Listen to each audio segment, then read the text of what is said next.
नमस्कार दोस्तों, आप सभी का अपने YouTube चैनल CW क्लासेस में स्वागत है। आज हम कोशिका पे चर्चा करेंगे। आइए हम देखते हैं कोशिका क्या है। यहाँ देखिए, कोशिका की अगर बात करते हैं, कोशिका का जो नाम है साइटो है।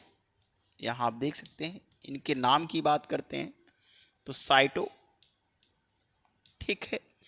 अध्ययन की बात किया जाए तो, अध्ययन की बात करें तो साइटोलॉजी के अंतर्गत किया जाता है अध्ययन। साइटोलॉजी के अंतर्गत किया जाता है इनका अध्ययन, ठीक है। जैसे हमने कहा कि कोशिका के नाम की बात करें तो साइटो है, अध्ययन की बात किया जाए तो साइटोलॉजी कहा जाता है, ठीक है। जैसा कि आप सभी जानते हैं, कोशिका किसी जीव की संरचनात्मक एवं कार्यात्मक इकाई मानी जाती है, ठीक है। अगर हम कोशिका के खोज की बात करें, अगर खोज की बात करते हैं, सर्वप्रथम यहाँ देखेंगे खोज 1665 में रॉबर्ट हुक ने किया था। रॉबर्ट हुक ने किया था। किसने किया था? रॉबर्ट हुक ने किया था। इन्होंने मृत कोशिका की खोज की थी।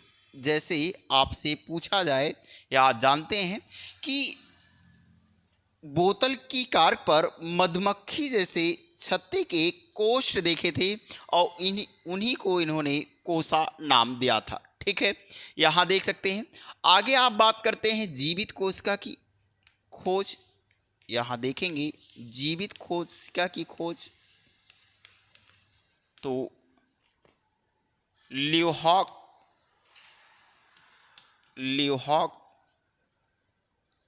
1839 में, 1674 में, ठीक है। सिद्धांत की बात करते हैं। यहाँ सिद्धांत की बात करेंगे। स्लाइडन और स्वान ने किया था। स्लाइडन और स्वान ने किया था, ठीक है। आगे अगर हम बात करते हैं सबसे बड़ी कोशिका, संसार की सबसे बड़ी कोशिका, शुतुरमुर्ग का अंडा माना जाता है। अंडा जिसे आप देख सकते हैं, ठीक है। इसी प्रकार सबसे छोटी की बात करते हैं। यहाँ सबसे छोटी की बात की जाए तो सबसे छोटी जो कोशिका होगी माइकोप्लाज्मा।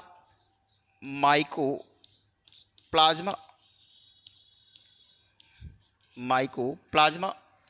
सबसे लंबी कोशिका की बात करें, सबसे लंबी कोशिका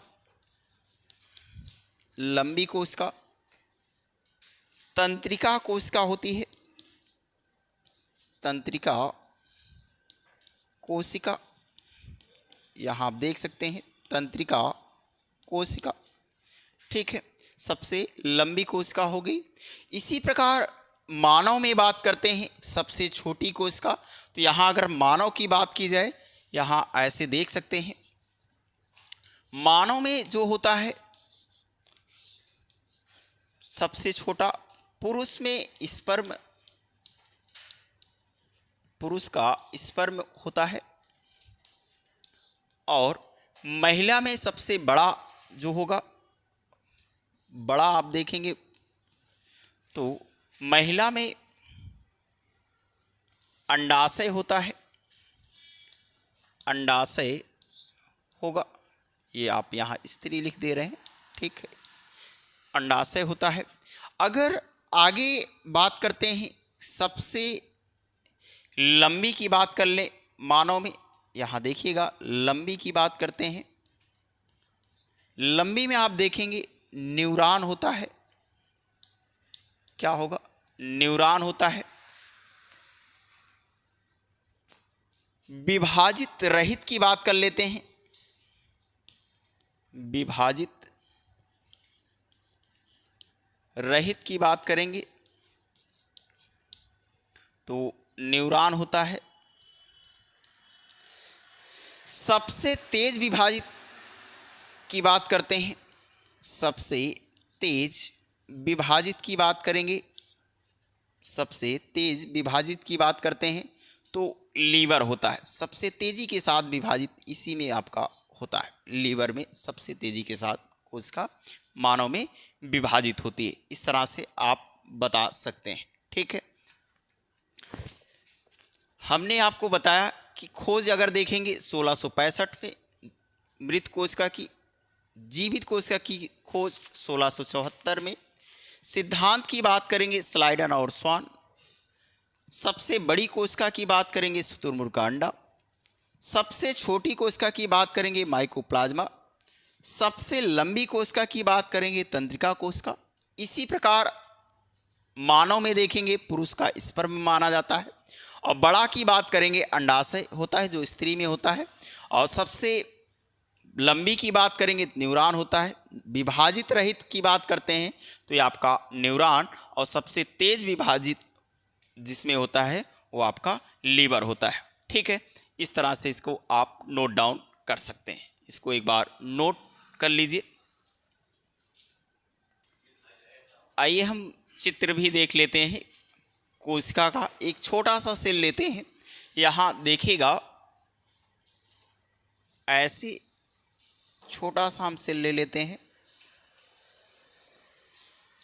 ये आपका सेल है और सेल के अंदर की बात करते थे, इसमें बहुत सारे जल भरे हुए होते हैं इस तरह से। इसी में आपका केंद्रक भी पाया जाता है, राइबोसोम भी पाए जाते हैं, एटीपी, एडीपी, आरएनए सब इसी में आपके विद्यमान होते हैं। ठीक है, तो यहाँ आप देख सकते हैं अगर कोशिका के बाहर के हिस्से की बात की जाए, कोशिका का जो बाहर का हिस्सा होता है इसकी अगर हम बात करते हैं तो ये जो बाहरी हिस्सा होता है अगर इसकी हम बात करेंगे तो इसको हम कोशिका झिल्ली कहते हैं। कोशिका झिल्ली के नाम से जाना जाता है, कोशिका झिल्ली के नाम से जाना जाता है। कोशिका झिल्ली जो होती है अगर देखा जाए लाइपोप्रोटीन की बनी होती है। किसकी बनी होती है?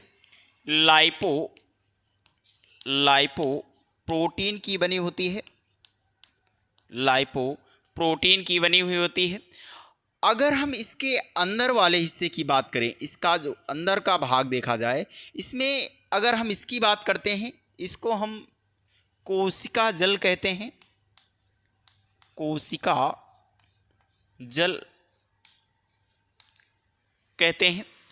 इसी में अगर देखा जाए तो केंद्रक भी पाया जाता है, इसी में आपका केंद्रक भी पाया जाता है।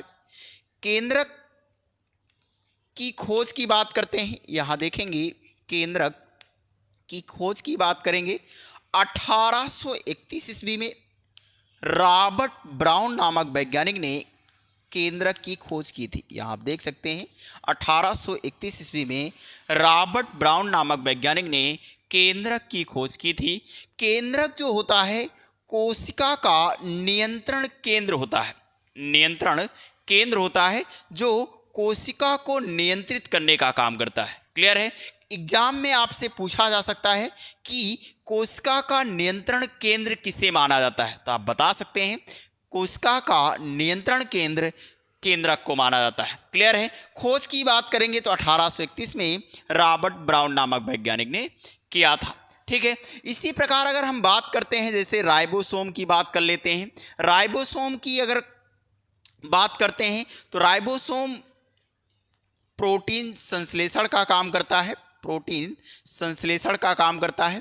क्लियर है? इसमें राइबोसोम जो होता है दो प्रकार का होता है, एक आपका 70S राइबोसोम होता है, एक आपका 80S राइबोसोम होता है, जिसे प्रोकैरियोटिक और यूकैरियोटिक के नाम से जाना जाता है। क्लियर है? अगर हम इसमें बात करें कि 70S और 80S में कौन सबसे बड़ा होता है, तो याद रखिएगा 70S बड़ा होता है आपका और 80S जो होता है आपका छोटा होता है।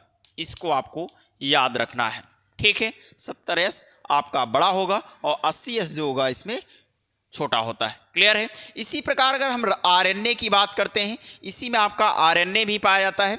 आरएनए का जो पूरा नाम होता है, यहाँ देख सकते हैं आरएनए का पूरा नाम देखेंगे राइबोज न्यूक्लिक एसिड के नाम से जाना जाता है। इसी प्रकार डीएनए की बात करते हैं, यहाँ आप देखेंगे डीएनए की बात करेंगे डीऑक्सी राइबोज न्यूक्लिक एसिड के नाम से जाना जाता है। इसी में अगर देखा जाए एमआरएनए भी पाया जाता है, एमआरएनए भी आपका पाया जाता है। एमआरएनए की बात करेंगे मैसेंजर राइबोज न्यूक्लिक एसिड कहा जाता है, या इसी को आप संदेशवाहक के नाम से भी जानते हैं। ठीक है। इसी प्रकार आप देखेंगे टीआरएनए की बात कर लेते हैं। टीआरएनए, यहाँ आप देखेंगे tRNA transfer ribose nucleic acid के नाम से जाना जाता है। किसके नाम से? ट्रांसफर राइबोज न्यूक्लिक एसिड के नाम से जाना जाता है। ठीक है, जो स्थानांतरण का काम करता है। ठीक है। इसी प्रकार अगर हम बात करते हैं, इसी में आपके एडीपी भी पाई जाती है। इसको हम पूरे नाम की बात करते हैं एडेनोसिन डाई फास्फेट के नाम से जाना जाता है। एडेनोसिन डाई फास्फेट के नाम से जाना जाता है।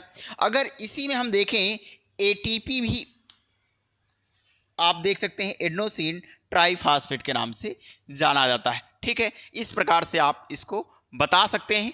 और आगे हम बात करते हैं, जैसे इसी में आप देखेंगे लाइसोसोम भी पाया जाता है। आपका लाइसोसोम भी विद्यमान होता है, जिसे कोशिका की आत्महत्या की थैली कहा जाता है। कभी कभी एग्जाम में पूछा भी गया है कि कोशिका की आत्महत्या की थैली किसे माना जाता है, तो आप किसको बताएंगे? लाइसोसोम को बताते हैं। ठीक है, लाइसोसोम को बताते हैं। इस प्रकार से आप बता सकते हैं। आगे आप देखेंगे जैसे सेंट्रोसोम भी पाया जाता है। सेंट्रोसोम का जो कार्य होता है, अगर देखा जाए, कोशिका विभाजन में सहायता का कार्य करता है। यानी कोशिकाएं टूटती नहीं है। ये आप एक प्रकार से कह सकते हैं कि एक कोशिका का टूटकर दो कोशिकाओं में विभाजित होना कोशिका विभाजन कहलाता है। ठीक है, अलग अलग भागों में विभाजित होने का काम करते हैं। ठीक है, तो एक संरचना, एक सूक्ष्म संरचना थी जंतु कोशिका की। जंतु कोशिका की एक सूक्ष्म संरचना थी, यहाँ आप देख सकते हैं सूक्ष्म संरचना थी। इसको आप एक बार नोट डाउन कर लीजिए।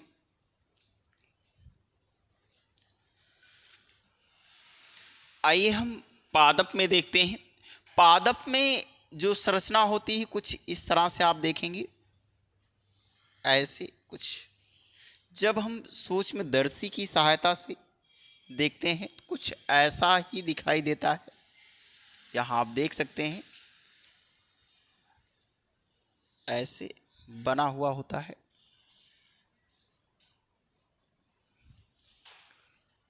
इस तरह से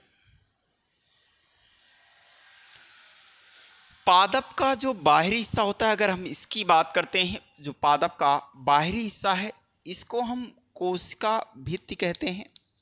कोशिका भित्ति कहते हैं। यहाँ आप देख सकते हैं कोशिका भित्ति, या इसी को अंग्रेजी में सेल वॉल भी कहा जाता है। यहाँ आप देखिएगा सेल वॉल के नाम से जाना जाता है। ठीक है, अगर हम बात करें यह किसका बना हुआ होता है, तो सेल वॉल जो होता है सेलुलोज का बना होता है। किसका बना होता है? सेलुलोज का बना हुआ होता है। ठीक है, आगे हम बात करते हैं। यहाँ देखेंगे कुछ इस तरह से इसमें कुछ परतें भी पाई जाती हैं। यहाँ देखेंगे आप ऐसे कुछ आपको कुछ परतें दिखाई देंगी। ये जो परतें होती हैं, अगर इसकी हम बात करते हैं, इसको हम कोशिका झिल्ली कहते हैं। यहाँ आप देख सकते हैं कोशिका झिल्ली कहा जाता है इसको, जिसे सेल मेम्ब्रेन कह सकते हैं। ठीक है, जंतु में हमने आपको बताया भी था। यहाँ आप देखेंगे जो बना होता है लाइपोप्रोटीन का, लाइपोप्रोटीन का बना हुआ होता है। ठीक है, कभी कभी एग्जाम में चर्चा होती है, या अंतर आप जानते रहिए जंतु में और पादप में अंतर क्या हो सकता है। एक तो आप जानते रहिए जंतुओं का में कोशिका झिल्ली ही केवल पाई जाती है। जो बाहर का आवरण होता है वो कोशिका झिल्ली का बना हुआ होता है, उसमें कोशिका भित्ति नहीं पाई जाती है, कोशिका भित्ति नहीं पाई जाती है ना, ठीक है। जबकि पादप में क्या होता है कि कोशिका भित्ति और कोशिका झिल्ली दोनों पाई जाती है, ठीक है। इसको इसीलिए इसे दोहरी परत भी कहा जाता है, दोहरी परत के नाम से भी जाना जाता है, ठीक है। एक चीज़ और जानते रहिएगा कि पादप में लवक पाए जाते हैं, लवक पाए जाते हैं, जबकि जंतुओं में लवक नहीं पाए जाते हैं, लवक नहीं पाए जाते हैं। यहाँ आप देख सकते हैं पादप में जो लवक होता है वो 3 प्रकार का होता है। एक आप देखेंगे आवड़ी लवक, आवड़ी लवक, और दूसरे की बात करते हैं वड़ी लवक होता है, वड़ी लवक, और तीसरे की अगर हम बात करते हैं तो हरित लवक।